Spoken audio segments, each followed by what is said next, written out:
اليوم ان شاء الله غادي نشارك معكم مشروب قوي غني بفيتامين سي ومضادات الاكسده والانزيمات الهاضمه، تيقلل لنا من الالتهابات منتشره هاد الايام، تيقوي لنا الجهاز المناعي ديالنا، تينظف لنا الجهاز التنفسي والهضمي، تعالجنا من الالم في الراس والكحه والبلغم. كيجي لذيذ لذيذ، حتى وليداتك غادي يحماقوا عليه، بعد ما غادي تجربوا غترجعوا وغادي تشكروني عليه وغادي توليو مدمنين عليه. شاركوه ليا من الاهل ديالكم والاحباب ديالكم باش تنالوا حتى نتوما الاجر والثواب، وما تنسوناش من لي لايك ديالكم والبارطاج. بالنسبه للمشروب ديالنا اللي كنسميه انا جرعه مناعيه قويه، كتقوي لنا الجهاز المناعي ديالنا ومناسب لهاد الوقيته اللي حنا فيها دابا، تنظف لنا الجهاز التنفسي والجهاز الهضمي، تعالج لنا الكحه، السعال، الاضطرابات في النوم، الناس اللي تكون عندهم واحد العياء، واحد السخفه، ما شاء الله علاج داخلي وخارجي، تعطينا حتى واحد النضاره للبشره ديالنا. مجرد ما كنتناولوه تنحسوا بواحد القوه واحد الطاقه تزادنا في الجسم ديالنا، تيقلل لنا من الالتهابات المنتشره هاد الايام. كيف كتعرفوا انا جو متقلب وجو بارد بزاف.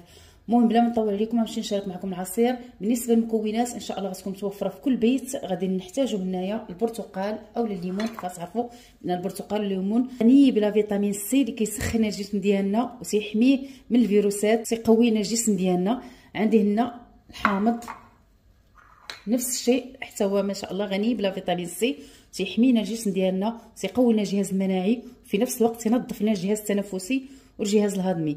غنحتاجو هنايا حامضه، انا خديت هنا حامضه النصف ديالها قشرته، حيت له القشر هنايا، والنصف الاخر خليته بالقشر ديالو. انا القشر ديالو حتى هو تيحتوي على فوائد فيتامينات للجسم ديالنا. بالنسبه للبرتقال او الليمون كتاخذوه تغسلوه مزيان، كتحيدوا ليه القشره ديالو وكتحيدوا ليه هذاك العطومه اولا العلف اللي تيكون فيه باش ما يجيكمش هذاك العصير مار. وعندي هنايا الزنجبيل هو هذا، غادي نوريه لكم قبل ما نقيه.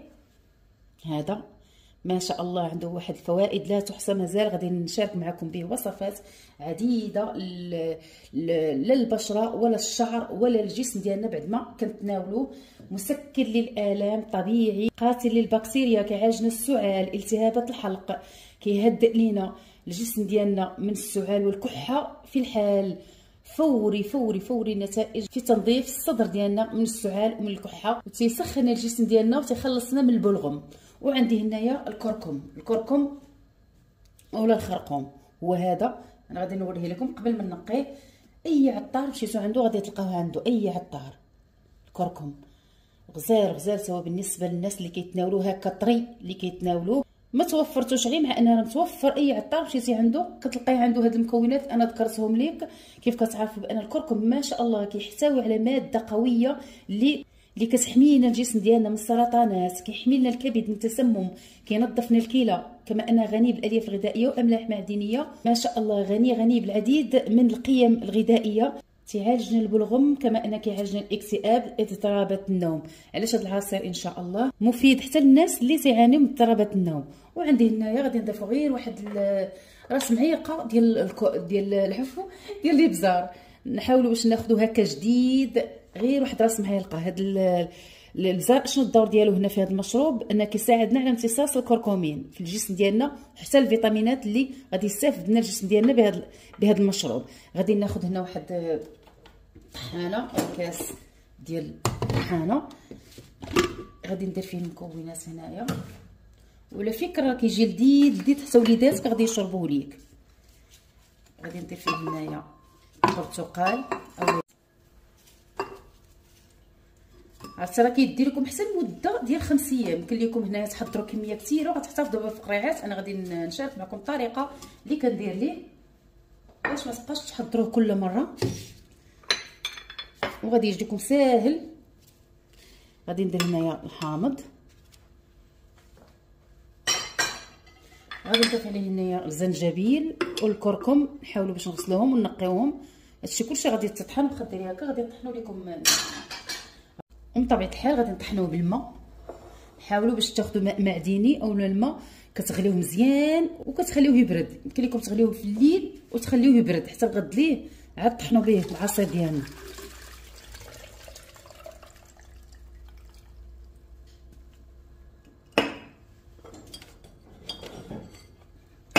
تناولوه ولو 3 مرات حتى 4 مرات في الاسبوع.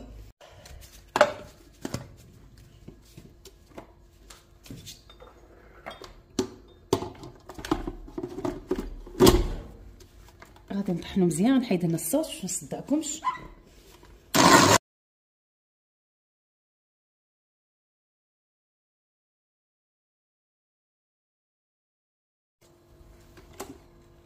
غادي نضيف هاد هنايا، حاول باش يكون جديد.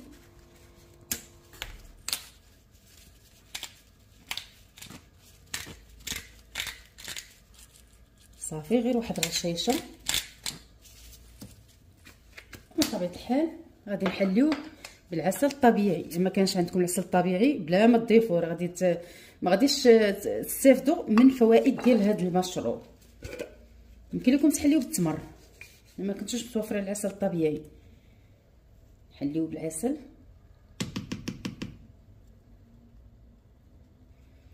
نضيف مازال وغادي نعاود نطحن باش يطحنوا ليا معاهم اولا يتخلطوا هاد المكونات معاهم.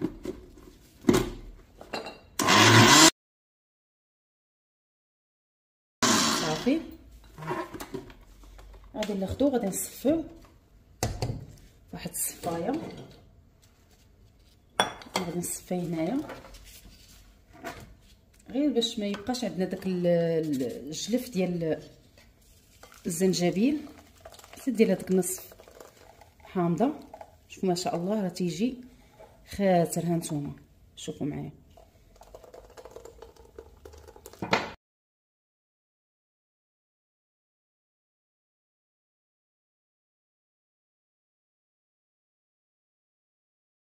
صافي غادي نغسل هذيك الطحانه وغادي نعاود نرجعوا ليها باش يجيني ساهل باش نخوي في هذاك القراعي.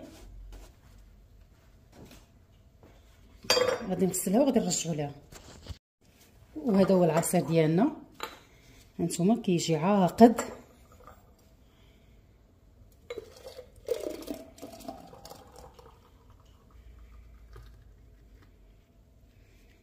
سنعمروا القريعات ديالنا، سنحتفظوا بهم في الثلاجه.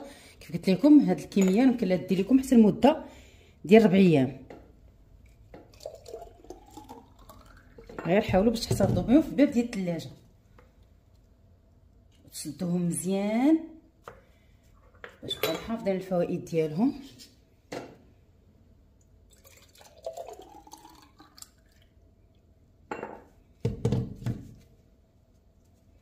حاولوا باش تضغطوا مزيان على هاد البوشون ديال القراعي.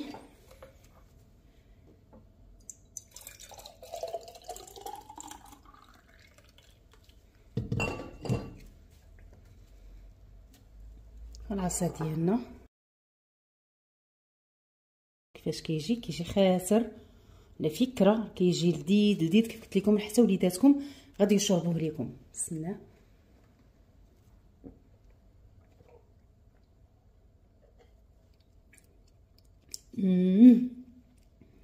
والله العظيم حتى لذيذ ما نقولش لكم. واحد اللذه اللي جات في هذا المشروب غادي تحماقوا عليه. بعد ما غادي تجربوه غادي توليو مدمنين عليه. مجرد ما كتناولوا هذاك اليوم كيعطيكم واحد الطاقه واحد الحيويه وتتحسوا براسكم ترخفتوا من هذاك الكحه وداك السعال وداك الارهاق اللي كان فيكم. ما شاء الله مشروب قوي مضاد حيوي قوي. بعد ما غتجربوه وغتطلبوا لي الرحمه ليا والوالديه غادي خصني نحفظها. لاني كنت كنقول حنا كاملين تنقولوا الله يرحم غادي ترحموا والديا. واحد الاخت كتبت لي في الفيديو ديال امس كتبت لي بان خصك مابقايش تقولي غادي ترحموا والديا، مع اننا حنا دائما اي واحد كيدير معاك شي حاجه زوينه كتقولي لي الله يرحم لك الوالدين. هاد الدعاء الحقيقه ولفناه ملي كنا صغار كنا كنسمعوه وبقينا موالفينه. تنقول الله يرحم لك الوالدين ولا شي واحد كتقولي راه غترحم والديا عليها. المهم تنقول لها شكرا. كنتمنى باش تجربوه. عرفتوا راه لذيذ واحد اللذه ما نقولش لكم على اللي جات في هذا العصير. جربوه شاركوه ليا من الاهل ديالكم الاحباب ديالكم باش تنالوا حتى نتوما الاجر الثواب. بالنسبه لهاد القريعات ديرهم في الباب ديال الثلاجه كل يوم. خذي منهم قريعه ما تعكزوش عليه. يا ريت تجربوه. يا ريت كنتمنى باش تجربوه. ما غاديش تندموا الا جربتوه. والله العظيم ما غادي تندموا. شاركوا لي من الاهل ديالكم الاحباب ديالكم باش تنالوا حتى نتوما الاجر الثواب. ومازال ان شاء الله وصفات غادي نشاركوا معكم ديال الشريحه، الوصفات ديال التمر، وصفات مناسبه لهاد الوقيته اللي حنا فيها دابا، اللي تنقويو بها الجهاز المناعي ديالنا وتتحمينا من الامراض المنتشره هاد الايام. يا ريت بارطاجيو الفيديوهات، لان المشاهده راه نازله هاد الايام، راه بعد ما كتلقاي شويه واحد المشاهده زعما كاينه، راه شنو كتحمسك باش كتبحثي وتجيبي الجديد ونشارك معكم الوصفات، لان راه ماشي ساهل عليا باش كناخذ من الوقت ديالي، ما عنديش الوقت باش كنجي كنسجل فيديو كنمونطي، ناخذ من وقتي باش كنمونطي وعاد باش كننزلو. كنتمنى باش تبارطاجيو الفيديوهات وباش نشاركوا معكم الجديد ان شاء الله، ونبقاو ننزلوا لكم فيديوهات. وبالشفاء الجميع، ما تنسوناش من لايك ديالكم. السلام عليكم حبيباتي الغاليات، الى فيديو اخر ان شاء الله. دمتم في رعايه الله وحفظه. السلام عليكم.